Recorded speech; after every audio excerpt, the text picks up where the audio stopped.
Bonjour à toutes et à tous, bienvenue dans un nouvel épisode du podcast Ma Ligue 2. Vous l'avez sans doute remarqué depuis lundi, on a lancé une nouvelle émission quotidienne du lundi au vendredi à 20h pour parler de l'actu Ligue 2. C'est pourquoi le format du podcast évolue légèrement. Cette semaine, c'est un épisode spécial Toulouse que nous vous avons concocté avec Philippe Dechter. Salut Philippe. Salut Dorian, bonjour tout le monde. Le leader a impressionné samedi et a frappé un grand coup avec une victoire éclatante 6-0 contre Auxerre. Pour en parler, nous recevons deux supporters des Violets, Christophe du site lesviolets.com et Mehdi, que vous pouvez notamment retrouver dans l'émission Feuille de match sur Radio Occitanie les mardis pour débriefer les matchs. Salut messieurs. Salut à tous, ravi d'être avec vous. Salut tout le monde. Alors la première partie de l'émission va être notamment consacrée à cette belle victoire que vous avez dû apprécier samedi 6-0 contre Auxerre. Avec cette question, est-ce qu'on peut parler de match parfait selon vous? Je vais donner la parole peut-être d'abord à Christophe. Est-ce que c'était le match parfait pour le TFC? C'est difficile de dire autre chose en fait, parce que tout s'est passé très exactement comme il fallait. La réussite a été absolument maximale. Auxerre était vraiment pas dans un bon jour et nous, on était dans un jour relativement exceptionnel avec les débuts tonitruants du Neymar toulousain, Ratao. Et puis une production collective qui a été au-dessus de la moyenne, même par rapport à notre début de saison. Même constat pour toi, Mehdi? Oui, et puis un max de réussite, quoi. Dès que ça tirait, ça rentrait, quoi. Donc c'est sur ça, et puis ouais, c'est vraiment nous toute la chance de notre côté, et Auxerre, en plus ils avaient un petit peu parlé avant le match pour certains, donc ça rajoute encore plus de saveur pour les supporters du TEF. Mais ouais, un match parfait, c'est des matchs qui arrivent assez rarement, hein, même dans l'histoire. Le TEF, ça fait plus de 25 ans qu'ils n'avaient pas gagné sur ce score-là, donc c'est assez rare, donc il faut en profiter.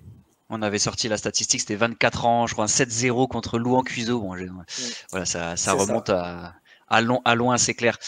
Philippe, pour Toulouse, est-ce que selon toi, il y a quand même des petites choses, alors malgré l'ampleur du score, où Toulouse doit s'améliorer, ou est-ce que c'est un grand coup frappé sur la Ligue 2 et ça prouve que le TFC a tout pour devenir champion? Non, franchement, sur ce match-là, ce serait vraiment faire le difficile que d'aller chipoter pour un ou deux détails. Surtout après avoir perdu à domicile contre Caen, après le match nul à Amiens, où tu vois, je me dis, tiens, je suis curieux de voir avec la trêve internationale, sans De Jaegereux, sans Spierings. Là, tu te dis, c'est peut-être le match pièce. D'ailleurs, c'est ce qu'on disait la semaine dernière. Clairement, on voyait pas du tout Auxerre se prendre une rouste. Et derrière, tu as ce match quasi parfait. Donc, franchement, non. Là, pour moi, Toulouse a vraiment frappé très, très, très fort. Bon, comment vous l'avez vécu, Christophe, Mehdi, ce match? Vous étiez au stade ou devant la télé? Moi, j'étais devant la télé, personnellement. Non, moi, je l'ai vu en replay, malheureusement, parce que j'entraîne des gamins, donc je l'ai vu en replay, sans connaître le résultat, par contre. Ouais, donc t'as quand même eu la surprise, voilà. Exactement. Mais j'ai vu des trucs tourner, malheureusement, j'ai vu qu'il y avait de la joie, donc bon, moi. Ouais, parce que si personne t'a spoilé un 6-0, c'est balèze quand même. J'avais donné des consignes même aux parents au bord des terrains en leur disant ne me dites absolument rien. Ouais, c'est clair que Christophe, quand on voit 2-0 après 7 minutes, bon, on se dit que c'est bien parti, quoi. On regarde la suite du match avec beaucoup plus de facilité, hein, parce qu'en plus à 24e, on est à 3-0. Ouais. Donc vraiment parce qu'effectivement Auxerre, c'était vraiment exactement comme le disait Philippe, on pouvait nous s'attendre à un match piège. On venait de faire un nul plus que laborieux à Amiens, pour pas parler de purge. On avait perdu à domicile contre Caen, même si je pense que dans le match, peut-être qu'on ne méritait pas vraiment de perdre, mais bon, c'est comme ça, c'est le foot. Donc c'est sûr que au bout de 25 minutes mené 3-0, on passe une après-midi tranquille quand même. Ouais, et puis tu le disais, Mehdi, c'est vrai que notamment Mathias Autrette qui avait un peu fait quelques petites déclarations qui ont un peu piqué Toulouse avant le match, et ouais, finalement ça s'est un peu retourné contre lui, quoi. Ouais, c'est exactement ça. Il avait dit qu'il échangerait bien les enfin, qu'il échangerait pas les deux effectifs. Bon, mais à l'arrivée, qu'il échange pas, hein. Qu'il échange pas, nous, ça nous va très bien. Mais au-delà de ça, quand même, c'est un très bon joueur, Mathias Autré. Bon, Ouais. il a malheureusement parlé et c'est aussi, ce jeu-là. Et juste pour revenir, moi, j'ai eu un petit doute juste avant la trêve. Et en même temps, la trêve, on s'est dit, ça va peut-être nous faire du bien parce qu'on était un poil moins bien. Sur le match de Caen, on avait la possession, etc. Mais on ne s'est pas créé beaucoup d'occasions et surtout, on s'est fait marcher dessus physiquement par une équipe, moi, qui m'étonne dans le mauvais Caen parce qu'il y a un super effectif, un super coach et normalement, il pourrait être avec Sochaux et nous devant, hein, vu l'effectif qu'il y a. Et voilà, on s'était fait marcher dessus et je me suis dit, mince, si les équipes commencent à trouver deux, trois choses sur voilà, deux, trois parades à la façon dont on joue, ça peut. Voilà, avec Montagnier, on n'est pas sûr qu'il y ait beaucoup de changements. Montagnier, en général, il part sur quelque chose et ça dure toute la saison. Et même si ça marche pas, il se plante un peu avec, quoi. Donc bon, voilà, il y a eu ce petit doute-là. Et là, en fait, la trêve a régénéré tout le monde. Ça a fait du bien à tout le monde. Et voilà, on repart sur de super bases. Et surtout aussi, le petit doute qu'on avait, c'est qu'on avait eu beaucoup d'équipes, on va dire, faibles en début de saison à jouer. Le calendrier était plutôt favorable et on avait engrangé les points qu'il fallait. Et là, Auxerre, c'était pour nous, hein, on l'a tous vécu comme ça, c'était le premier vrai test de la saison et il est plus que réussi. Justement, tu me fais une passe décisive, Mehdi, en parlant de Philippe Montagnier. C'était la deuxième partie que je voulais aborder avec vous du débat. C'est un peu cette patte Montagnier. Voilà, il y a déjà 12 matchs disputés, donc on peut commencer à tirer quelques enseignements de la façon de faire jouer l'équipe. Et aussi de comparer aussi à ce qu'avait fait Patrice Garand la saison dernière, qui avait aussi bien marché, puisque le club avait terminé 3e en partant de très très très bas après cette saison de Ligue 1. Est-ce que, Christophe, tu sens vraiment une patte Montagnier, toi, à Toulouse cette saison? Je sais pas exactement si je peux dire ça. Mehdi sera plus, je pense, calé pour vous parler tactique, schéma, etc. Moi qui suis un peu moins technicien, on va dire, ce dont je m'aperçois, c'est que j'ai l'impression qu'en tout cas, il sait beaucoup mieux s'adapter à l'adversaire et aux situations de match que ne pouvait le faire le staff de l'année dernière. Voilà. Mehdi a dit à juste titre que jusqu'à présent, il avait plutôt l'habitude d'avoir un schéma, de s'y tenir, parfois même de s'y entêter. J'ai quand même l'impression depuis le début de saison qu'on a beaucoup changé de système, beaucoup changé de schéma, un coup en 3-4-3, là on était en 4-3-3 avec vraiment deux ailiers, alors qu'on a joué avec des 4-3-3 avec des excentrés qui rentraient vachement, même De Jagereux qui a été très bon pendant un temps sur l'aile gauche. Donc voilà, je trouve que c'est surtout dans l'adaptation et dans l'analyse de ce qu'il faut faire pour gagner le match par rapport à l'adversaire que ça change par rapport à l'année dernière. Du coup, Mehdi, je te laisse la parole aussi. Ouais, on a même eu le droit, et je rajouterais même ça, à parfois avec 4 milieux de terrain, pratiquement défensivement un 4-4 de losange, quand il y avait Jean Rau et les trois Bataves au milieu de terrain. Oui, effectivement, déjà il y a un changement de système. Il y a un changement de système. L'année dernière, on a fait toute l'année à 3 derrière et c'était une manière un petit peu différente de jouer. On avait le ballon parce que les équipes nous craignaient, on était une équipe du haut, mais cette équipe-là n'était pas forcément construite pour avoir le ballon.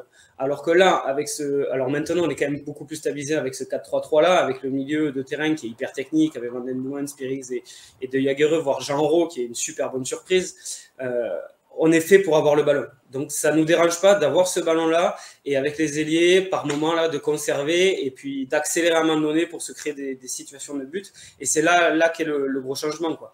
On peut tenir le ballon et ça ne nous dérange pas d'avoir le ballon. C'est pas contre nature du tout, quoi. On n'a pas besoin de 10 000 espaces pour se créer des occasions. Philippe, par rapport au Philippe Montagnier, nous qu'on a bien connu du côté du RC Lens, est-ce que tu notes des changements dans sa façon peut-être de manager ou de gérer aussi dans les matchs et de s'adapter peut-être? Non, je dirais pas complètement. C'est pas quelqu'un qui va nous surprendre énormément en fait. Philippe Montagnier, c'est vrai qu'il a son plan de jeu. Il étudie avec son staff beaucoup le plan de jeu des équipes adverses. C'est quelqu'un qui sait bien contrer, qui sait bien étudier justement comment joue l'adversaire pour pouvoir exploiter ses faiblesses. Et je trouve que là, avec Toulouse, c'est complètement optimisé depuis le début de saison. Enfin, honnêtement, j'étais pas de ceux qui pensaient que Toulouse partirait aussi fort. Et j'imaginais qu'il faudrait un peu de temps pour reconstruire, même si Patrice Garande avait quand même laissé beaucoup de choses positives après son départ. Il y a eu des changements. Et je me dis, il va falloir quand même un peu de temps à Philippe Montagnier pour s'habituer. Il y a des nouveaux joueurs qui sont arrivés et tout. Et c'est vrai que là, tu as l'impression que tout roule. Donc, franchement, on peut que louer son travail. Et ce serait pareil, ce serait faire la fine bouche que de critiquer. On pourrait dire que oui, on s'est un peu emmerdé devant Amiens Toulouse, que contre Caen, ils se sont procurés très peu d'occasions. Oui, un peu, c'est vrai que je suis gentil. On s'est vraiment fait chier. Mais voilà, mais après, honnêtement, c'est 2 matchs. Tu ressors 2 matchs, c'est les 2 seuls résultats négatifs, on va dire, depuis le début de saison. Pour le reste, je trouve que c'est très, très complet et très cohérent. Alors, est-ce qu'il a pas. Juste, est-ce que les gars, vous qui connaissez, est-ce qu'il n'a pas retenu les leçons de ce qui lui était arrivé avec Lens, avec le super début de saison, et on sait que ça s'est mal terminé et l'équipe est montée sans lui, quoi. Je pense aussi que là, franchement, votre effectif pour la Ligue 2, il est plus fort que l'effectif de Lens à l'époque. Sincèrement, vous avez vraiment des joueurs, notamment au milieu de terrain, qui. Et d'ailleurs, moi, pour le coup, j'étais pas convaincu par Damien Comolli à son arrivée avec sa politique de data. Mais honnêtement, il faut reconnaître que 80-90% des joueurs qui arrivent chez vous, c'est bon, voire très bon. Et le trio que vous avez au milieu, c'est impeccable. Les attaquants sont vraiment très très forts. Je pense qu'il a du matos qui est encore meilleur que ce qu'il avait à Lens. La réussite aussi de Philippe Montagnier, Christophe, c'est investir très cosmopolite avec beaucoup de nationalités, mais voilà, sur le terrain ça marche bien. Ça, c'est une réussite de Philippe Montagnier et de son staff. Oui, complètement. Et d'ailleurs, il l'a dit en conférence de presse, je crois, la semaine dernière, qu'il était lui-même surpris de l'homogénéité de son groupe malgré toutes les nationalités. Alors après, Jean Rau, par exemple, est franco-australien. Donc, lui, il parle parfaitement le français. C'est vrai qu'il y a beaucoup de bataves, de flamands, mais ça, c'était déjà le cas l'année dernière. Et j'ai cru comprendre que Ratao parlait lui aussi déjà français. Donc, forcément, ça aide aussi à tout ça, forcément. Ouais, et puis lui, ça a l'air d'être un artiste. Quand un groupe va bien, quand un groupe va bien, de toute façon, ça facilite aussi. Quand ça marche, c'est toujours plus simple. Quand les résultats... Après, si je peux rajouter un truc là-dessus sur le vestiaire aussi, on a parlé de la data. En complément de la data, il y a toujours des entretiens pour savoir ce qui se passe autour de la vie des joueurs et sur la personnalité des joueurs. Et ça, c'est quelque chose qui est en dehors de la data, mais ce que fait le club. C'est-à-dire qu'il recrute aussi sur le plan humain. Donc, tous les joueurs qui arrivent au club, disons qu'on est pratiquement sûr qu'ils poseront pas de soucis. Et on le voit. Il y a pratiquement que des bons mecs qui arrivent là et qui s'intègrent directement dans le vestiaire. D'ailleurs, cet été, le recrutement a été un peu long par moment, mais quand on voit le résultat, on se dit que ça justifie sans doute aussi le fait, tu as raison Mehdi, d'aller creuser un peu plus loin que les chiffres bruts sur un tableau Excel, quoi. Ah oui, non, ça c'est clair. Surtout quand on renouvelle autant un effectif qui avait plutôt bien marché l'année dernière. Parce que si on prend par exemple la défense, c'est plus du tout la même. Elle a changé à 100% par rapport à l'année dernière. Et il y a beaucoup de cadres qui sont partis. On a quand même perdu le meilleur joueur de Ligue 2 et ça ne nous empêche pas d'être premier là maintenant. Donc c'est sûr que nos doutes sont vite levés et là de plus en plus on aura moins d'inquiétude pendant les mercato parce qu'on sait qu'ils vont chercher ce genre de bons joueurs, oui, mais qui humainement, et voilà, on l'a vu même Ratao, le premier match, il est fou, il est complètement fou, mais il s'intègre super bien dans le vestiaire. Donc voilà, ça c'est aspect positif de Damien Comolli. C'est sûr qu'on avait tous des doutes, nous aussi, sur Damien Comolli au début, mais sa méthode, pour l'instant, chez nous, elle marche. Bon, et puis, troisième et dernière partie de cette émission, on va se pencher un peu sur l'avenir. Sur l'avenir immédiat, c'est le déplacement à Paris samedi pour c'est quand même un nouveau choc, même si le PFC marque clairement le pas depuis quelques semaines, mais ça reste un prétendant à la montée sur le papier et un peu dans les intentions. Comment vous imaginez ce choc? Est-ce qu'il faut faire attention au relâchement? Est-ce que vous pensez qu'au contraire on peut surfer sur cette confiance du 6-0? Comment vous voyez les choses? Christophe, je te vois secouer la tête. Non, il faut absolument pas se reposer sur ses lauriers. Il faut être ultra sérieux. C'est vraiment, ça peut être, on va le dire à chaque match, hein, c'est toujours pareil, on se dit ça, et puis on n'est que au tiers du championnat, donc il reste beaucoup de temps.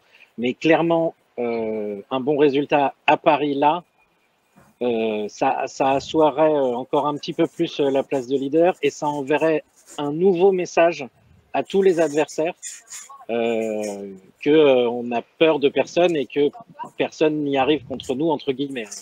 Je mets évidemment de gros guillemets. Parce que je pense que battre Auxerre, bon, à la limite, les autres pouvaient s'y attendre, mais mettre 6-0 à Auxerre, je pense que quand même, ça envoie un message aux autres et il faut absolument continuer à enfoncer le clou. Mehdi, quel est ton ressenti par rapport à ce match qui arrive là? Non, je suis assez d'accord, parce qu'au début de saison, on se dit que le Paris FC va lutter pour au minimum les barrages, et je pense qu'ils vont peut-être lutter pour ça. Donc c'est sûr qu'enchaîner avec une victoire contre Auxerre, une victoire contre Paris, après un match aussi, un 6-0 comme ça, disons que mentalement, c'est pas forcément facile de s'y remettre. Et si cette équipe-là, elle arrive à passer ce cap-là et à remettre un coup derrière, je vois pas, honnêtement, hein, je vois pas ce qui pourrait nous empêcher de dérouler au minimum jusqu'à la trêve, quoi. Philippe, si on va un peu plus loin que Paris même, est-ce que voilà, par l'expérience qu'on a des saisons précédentes de Ligue 2, des équipes qui sont montées, est-ce que ça ressemble à du Reims par exemple qui avait pas mal marché sur Ligue 2 ou du Metz aussi par le passé? Est-ce que tu sens quelque chose comme ça se dégager de ce Toulouse-là?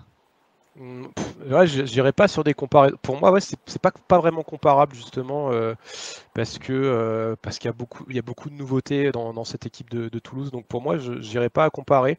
Par contre, je me dis vraiment, mais on a dit ça pareil d'Auxerre, mais pour moi, le Paris FC a quand même le profil, et notamment avec Thierry Lauré, qui est un coach très expérimenté. Paris FC, là, il faut qu'il se relance. À un moment donné, ils vont finir par se relancer. Là, ils sont vraiment sur une pente tellement compliquée. Alors, ça s'explique, hein, ils ont eu beaucoup de blessures, beaucoup d'absences, tout ça. Mais pour moi, Thierry Lauré, là, c'est le match parfait après le 6-0 de Toulouse, justement, pour aborder cette rencontre, pour motiver ses joueurs. Enfin, le discours, il va être assez facile pour lui. Et il va falloir aussi que les joueurs lui rendent ce qu'il fait, parce que je trouve qu'il ne fait pas des mauvaises choses, malgré les résultats. Et Paris devrait normalement avoir 4, 5, 6 points de plus si certains joueurs avaient été plus collectifs par moment, s'ils avaient été plus inspirés. Donc pour moi, là, il a une occasion parfaite de motiver ses troupes et j'attends vraiment le gros match du PFC.